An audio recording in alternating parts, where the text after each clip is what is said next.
तर मंडळी, चला सुरुवात करूया एका अशा कहाणीची, जी आहे धैर्य, संघर्ष आणि मित्रत्वाने भरलेली. ही गोष्ट आहे दोन युवकांची, चंदन आणि सोहेब, जे आपल्या स्वप्नांच्या मागे जाताना जात, धर्म आणि सामाजिक भेदभावाच्या अडथळ्यांना तोंड देतात. जीवनाच्या कठीण वळणावरही त्यांनी हार मानली नाही. त्यांच्या हिमतीने आणि मित्रत्वाने त्यांनी प्रत्येक आव्हानाला समोर जाण्याचा निर्णय घेतला. ही कथा आहे त्यांच्या आशा, वेदना आणि त्या स्वप्नांची, जी त्यांना न्याय आणि समृद्धीच्या दिशेने नेतात. चला तर मंडळी, जास्त वेळ न दवडता व्हिडिओला सुरुवात करूया. ही कथा उत्तर भारताच्या मायापूर गावापासून सुरू होते, जिथे आपल्याला दोन बेस्ट फ्रेंड चंदन कुमार आणि मोहम्मद शोएब अली दिसतात. दोघांची मैत्री खूप जुनी आहे आणि ते नेहमी एकमेकांच्या सुखदुःखात साथ देतात. जात आणि धर्मामुळे त्यांना रोज काहीतरी त्रास सहन करावाच लागतो आणि या सर्व गोष्टींमुळे ते खूप त्रस्त आहेत. तरीही ते जीवन जगत आहेत आणि काहीतरी बनण्याचं स्वप्न पाहत आहे. शोएब मुसलमान आहे, तर चंदन दलित युवक आहे. दोघांची पार्श्वभूमी वेगवेगळी असली तरी त्यांची संघर्ष यात्रा एकसारखीच आहे. कारण दोघांचं स्वप्न आहे की ते पोलीस भरतीमध्ये यशस्वी होतील. त्यांना विश्वास आहे की सरकारी वर्दी ही एकमेव कवच आहे, जी त्यांना धर्म आणि जातीवर आधारित भेदभावापासून मुक्त करू शकते. कारण जेव्हा अंगावर वर्दी असेल, तेव्हा कोणीही फक्त नाव किंवा जात पाहणार नाही, फक्त वर्दी पाहून सलाम करेल. तेव्हा कोणीही त्यांना टाळण्याची किंवा कमी लेखण्याची हिंमत करणार नाही. सर्वजण त्यांना सन्मान देतील. परंतु स्वप्न पाहणे आणि ते सत्यात उतरवणे दोन वेगवेगळ्या गोष्टी आहेत. प्रत्येक व्यक्तीची सत्यता वेगळी असते. आपलं कॉन्स्टेबल होण्याचं स्वप्न घेऊन चंदन आणि शोएब पुढे निघतात. पोलीस कॉन्स्टेबलच्या परीक्षेसाठी ते प्रवास करतात. पण जेव्हा ते रेल्वे स्टेशनवर पोहोचतात, तेव्हा त्यांचे डोळे विस्फारले जातात. कारण तिथे खूप मोठा जनसमूह होता. त्यांना बघून ते पूर्णपणे स्तब्ध राहतात. त्यांना समजायला लागलं की स्पर्धा खूपच कठीण होणार आहे. काही क्षणासाठी चंदन विचार करतो की तो ही एक्झाम देऊच शकणार नाही.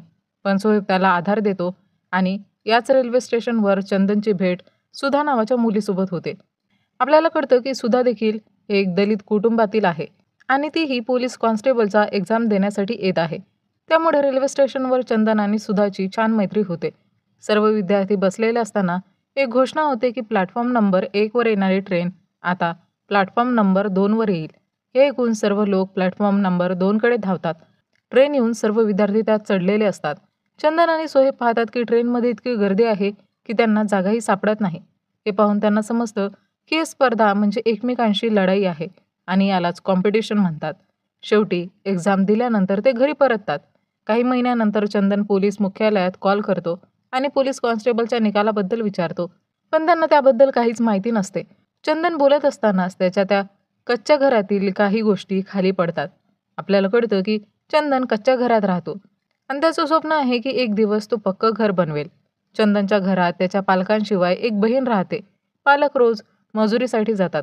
त्याची बहीण वैशाली शाळेत मुलांना जेवण देण्यापासून सर्व छोटी मोठी कामं करते. सर्वांना पैसे मिळतात आणि प्रत्येकजण काहीतरी करत असतो, फक्त चंदन वगळता. दुसरीकडे सोहेबचं कुटुंब दिसतं. त्याच्या कुटुंबात आई वडील आहेत. वडिलांचा गुडघा खराब झाला आहे, त्यामुळे ते चालू शकत नाही. या कारणास्तव घरातील सर्व जबाबदारी सोहेलवर आहे. या कारणामुळे तो छोटे मोठे काम करत राहतो. त्याचे वडील त्याला बऱ्याच दिवसापासून सांगत आहे की त्याची नोकरी दुबईत लागली आहे. दुबईत जाऊन तो चांगले पैसे कमावू शकतो. पण सोहेबने नेहमीप्रमाणेच त्यांना नकार दिला, कारण तो इथेच राहायला आणि इथल्या परिस्थितीत आपले सारे स्वप्न पूर्ण करायला इच्छितो.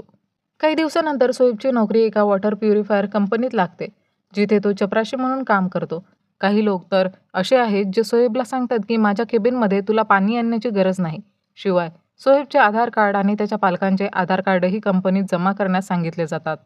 रात्री सोहेब आणि चंदन एकत्र बसलेले असतात आणि आपसात बोलतात. यावेळी त्यांना समजतं की दोघांची परिस्थिती अगदी सारखीच आहे. दोघांनाही खूप त्रास सहन करावा लागतोय. कोणीही त्यांना स्वीकारत नाही. चंदनला जातीनुसार तर सोहेबला धर्मानुसार भेदभाव सहन करावा लागतो. म्हणून ते पोलीस बनायला इच्छितात. वर्दी घालून सर्व लोक त्यांना सन्मान देतील असं त्यांना वाटतं. चंदन तर रेल्वेचा फॉर्मही भरत नाही. त्याला माहिती आहे की जर त्याचं सिलेक्शन झालं तरी लोक त्याचा सन्मान करणार नाही, त्याची रिस्पेक्ट करणार नाही. ते लोक त्याच्यापासून तेच काम करवतील जे त्याच्या जातीतील लोक करतात. म्हणूनच त्याला फक्त पोलीसच बनायचं आहे. इतकंच नाही, चंदन आपलं पूर्ण नाव सांगण्यापूर्वीही घाबरतो. त्याचं पूर्ण नाव चंदन कुमार वाल्मिकी आहे, पण तो सर्वांना फक्त चंदन कुमारच सांगतो. बराच काळ गेला होता, पण पोलीस निकाल अजूनही आला नव्हता. त्यामुळे चंदन पोलीस मुख्यालयात जातो आणि निकाल विचारतो, पण तिथले लोक त्याच्याकडून त्याचं पूर्ण नाव विचारायला लागतात. चंदनने त्यांना आपलं पूर्ण नाव सांगितलं नाही, कारण जर त्याने सांगितलं असतं तर ज्या खुर्चीवर तो बसला होता तिकडून उठवून हाकलून दिलं असतं. त्यामुळे तो फक्त आपलं नाव चंदन कुमार सांगतो आणि त्यांना असंही सांगतो की तो ब्राह्मण आहे. तिथून परत येऊन चंदन हे सर्व सोहेबला सांगतो. हे ऐकून शोएब चंदनवर खूप रागवतो आणि विचारतो, शेवटी तुला आपलं नाव सांगण्यात इतकी लाज का वाटते? तुझ्या वर्गातून येतोस ती काही वाईट गोष्ट नाही. जे आरक्षण तुला मिळत आहे त्याचा फायदा तुला घ्यायलाच हवा. प्रत्येक वेळेस तू जनरल कॅटेगरीत फॉर्म भरतोस. तू असं करू नको. पण चंदन खूप घाबरतो, कारण जर त्याने आपली कॅटेगरी सर्वांना सांगितली तर लोक त्याला तिरस्कार करून हाकलून देतील. म्हणून तो नेहमी जनरल कॅटेगरीतच फॉर्म भरतो. यानंतर दोघे क्रिकेटचा सामना खेळायला जातात. हा सामना सुमारे 5,000चा होता. इथे दोघे छान बॅटिंग आणि बॉलिंग करतात आणि सामना जिंकतात. पण त्यावेळी समोरचा माणूस खूप रागावलेला असतो. त्याला हे सर्व काही आवडलं नव्हतं. त्यामुळे तो सोहेब आणि चंदनवर रागवतो, त्यांच्याशी भांडण सुरू करतो आणि त्यांचा चांगला झगडाही होतो. पुढे आपल्याला हेही कळतं की चंदन आणि सुधा यांच्यात छान मैत्री झाली आहे. दोघंही SC कॅटेगरीत येतात आणि त्यांना दोघांनाही माहिती आहे की जग त्यांना सहज स्वीकारणार नाही. इथे दोघे एकमेकांचा आत्मविश्वास वाढवतात. सुधा सांगते की आता ती पुढे ग्रॅज्युएशन करणार आहे आणि शक्य झालं तर नंतर PhD ही करेल. हे कोण चंदनला वाटतं की कदाचित तोही काही करू शकतो. त्याचं ग्रॅज्युएशन पूर्ण झालं तर तोही काही मोठी तयारी करू शकतो. दुसरीकडे आपण पाहतो की सोहेब वॉटर प्युरिफायर कंपनीत कर्मचाऱ्याच्या रूपात काम करतोय. पण तिथे त्याला एक संधी मिळते वॉटर प्युरिफायरला विकण्याची. सोहेब आपल्या क्षमतेने हा वॉटर प्युरिफायर खूप लवकर विकतो. त्यामुळे त्या सगळ्यांना असं वाटतं की सोहेबने सेल्समध्ये जावं. पण सोहेब म्हणतो की तो असं करू शकत नाही. तो फक्त काही दिवसांसाठीच इथे काम करतो आहे आणि लवकरच पोलीस निकाल येईल आणि तो पोलीस बनेल. सुधा चंदनशी बोलते की तू ही ग्रॅज्युएशन पूर्ण कर. ही गोष्ट चंदनने गंभीरपणे घेतली आणि त्याने सुधाच्याच कॉलेजमध्ये जाऊन ॲडमिशनही घेतली. इथे आपल्याला कळतं की चंदनने तिथे शिक्षणासाठी नव्हे तर फक्त सुधासाठी ॲडमिशन घेतली होती. पुढे आपण पाहतो की ईदच्या दिवशी सोहेबच्या घराला ताळा लावला होता. त्या दिवशी चंदन चोरीने त्यांच्या घरात जाऊन बिर्याणी खायला लागतो. प्रत्यक्षात चंदन असं नेहमीच करत असतो आणि ही गोष्ट सोहेबच्या कुटुंबाला अगदी चांगल्या प्रकारे माहिती आहे. यानंतर सर्वजण बसून जेवण करत असतात. तेव्हा चंदनकडे एक नोटिफिकेशन येते आणि त्याला समजतं की पोलीस कॉन्स्टेबलचा निकाल आला आहे. हे पाहून तो लगेचच निकाल तपासायला निघतो. सर्वप्रथम चंदनचा निकाल तपासला जातो. समजतं की चंदन पोलीस कॉन्स्टेबलमध्ये सिलेक्ट झाला आहे. त्यामुळे दोघेही खूप आनंदी होतात. पण जेव्हा सोहेबचा निकाल तपासला गेला तेव्हा कळतं की त्याचं सिलेक्शन झालं नाही. हे पाहून दोघेही खूप दुःखी झाले, कारण दोघांनीही जनरल कॅटेगरीतून फॉर्म भरला होता आणि दोघांनीही सारखीच मेहनत घेतली होती. तरी फक्त चंदनचं सिलेक्शन झालं होतं. चंदन घरी जाऊन हे सर्व आपल्या कुटुंबाला सांगतो आणि आता त्याचं स्वप्न पूर्ण होणार होतं. चंदन आपलं नवीन घर बांधायला तयार होता. हे सर्व तो आपल्या पालकांना सांगत होता आणि म्हणत होता की आता टेन्शन घेण्याची काही गरज नाही. एका बाजूला चंदन खूप सारे स्वप्न पाहत होता, तर दुसरीकडे सोहेबचे सगळे स्वप्न हातून सुटत चालले होते, कारण त्याला समजत नव्हतं की आता त्याने पुढे काय करायचं. तसं समजतं की सोहेबच्या वडिलांचा गुडघा आता पूर्णपणे खराब झाला होता आणि सर्जरीसाठी जवळपास कित्येक लाख रुपये लागणार होते. हे पाहून सोहेबला खूप वाईट वाटलं. तो लगेचच आपल्या मॅनेजरकडे गेला आणि त्याने सांगितलं की आता तो सेल्समध्ये नोकरी करायला तयार आहे. चंदन नेहमीच सोहेबला कॉल करण्याचा प्रयत्न करत असे, पण सोहेब त्याला प्रत्येक वेळी दुर्लक्षित करत असे. एका रात्री जेव्हा दोघांची भेट झाली तेव्हा दोघंही एकमेकांवर आपला राग काढत होते आणि कुठेतरी आता त्या दोघांमध्येही गोष्टी बिघडायला लागल्या होत्या. अशा परिस्थितीत सोहेबने चंदनला एक थोबाडीतही मारली. त्यांच्यामध्ये हे असं कधी होईल याचा त्यांनी स्वप्नातही विचार केला नव्हता. यानंतर ते दोघं वेगळे होतात. पुढच्या दिवशी आपण पाहतो की चंदनचं फिजिकल टेस्ट होता. चंदनने तो टेस्ट खूप चांगल्या पद्धतीने पूर्ण केला होता आणि आता पोलीस कॉन्स्टेबलच्या जॉईनिंग लेटरची वाट पाहत होता. पण तो कधी येईल याची कोणालाच माहिती नव्हती. या कारणाने चंदनच्या वडिलांनी सांगितलं की सुरतहून त्यांच्यासाठी एक ऑफर आली आहे, जिथे तो काम करू शकतो. तिथे पगार 19 ते 20,000 रुपये होती. पण चंदन स्पष्ट नकार देतो, कारण त्याला माहिती आहे की काही आठवड्यानंतर जॉईनिंग लेटर येईल आणि तो पोलीस जॉब करायला सुरुवात करेल. त्यानंतर त्यांच्याकडे पैसा येईल. त्यानंतर आपण बघतो की वॉटर प्युरिफायर कंपनीत सोहेबला मोठ्या प्रॉब्लेमला फेस करावं लागतं. त्याला स्वतःची क्षमता सिद्ध करायची होती, कारण तिथले सर्व लोक सोहेबवर विश्वास ठेवतच नव्हते.